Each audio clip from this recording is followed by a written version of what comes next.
কথাটা সত্য যে নির্বাচন দিলে এই দেশের মানুষ বিএনপির পক্ষেই ভোট দেবে।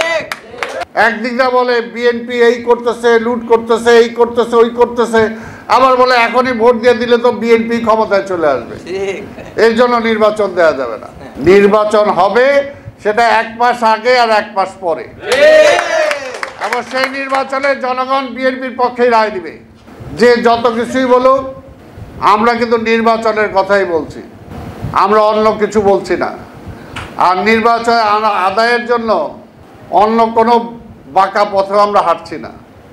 আমরা চাই এই দেশের এখনো সংকট কাটে নাই, এটা সংকটের মধ্যে দিয়ে আমরা যাচ্ছি।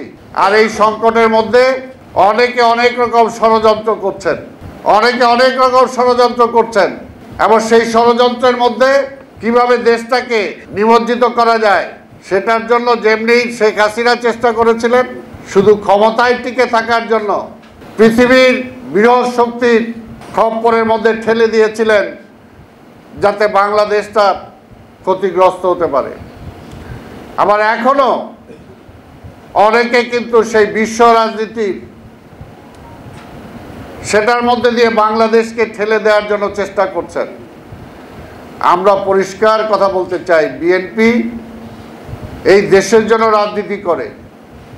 যখন আওয়ামী লীগ ৭১-এর 25শে মার্চে এই জনগণকে মাঠে ফেলে পালিয়ে গিয়েছিল, তখন শহীদ রাষ্ট্রপতি জিয়া রহমান সাহসের সাথে স্বাধীনতার ঘোষণা দিয়ে জাতিকে একটি দিক নির্দেশনা দিয়েছিলেন।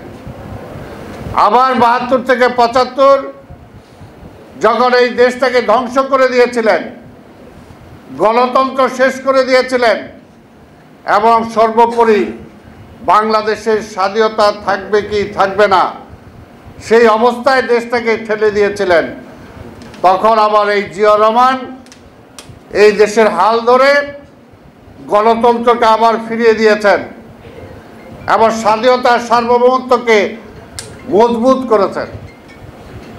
তাই আমরা বিশ্বাস করি বিএনপি এই দেশের জন্য রাজনীতি করে, অন্য কোনো দেশের প্রেসক্রিপশনে বিএনপি রাজনীতি করে না। তাই বিএনপি সব সময় ধৈর্য ধরে আছে, এবং ধৈর্য ধরে আছে বলেই বিএনপির পক্ষে জনগণ আছে। যে কারণে শেখ হাসিনাও বলতো আমি নির্বাচন কার জন্য দেব, ওই তারেক আইসা দেশ চালাবে এইটার জন্য। যেমন এখনো আবার এই সরকারও বলে, একদিকে বলে বিএনপি এই করতেছে, লুট করতেছে, এই করতেছে, ওই করতেছে, আবার বলে এখনই ভোট দিয়ে দিলে তো বিএনপি ক্ষমতায় চলে আসবে, এর জন্য নির্বাচন দেওয়া যাবে না। ভাই, এটা তো ডাবল স্ট্যান্ডার্ড কথা, ওই শেখ হাসিনার মতো কথা। তবে কথাটা হাসা, কথাটা সত্য যে নির্বাচন দিলে এই দেশের মানুষ বিএনপির পক্ষেই ভোট দেবে। এই কারণেই তারা ভয় পায়, এই কারণে নির্বাচন হাসিনাও দিতে চায় নাই, এই সরকারও চেষ্টা করতেছে নির্বাচন কত পিছানো যায়।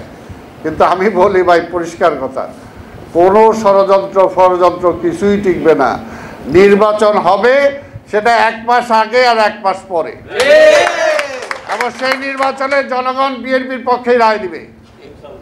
কারণ বিএনপি পরীক্ষিত, যে যাই বলুক, এই দেশের জনগণের জন্য যদি কেউ কিছু করে থাকে, দেশের জন্য যদি কেউ কিছু করে থাকে, সেটা করেছে বিএনপি।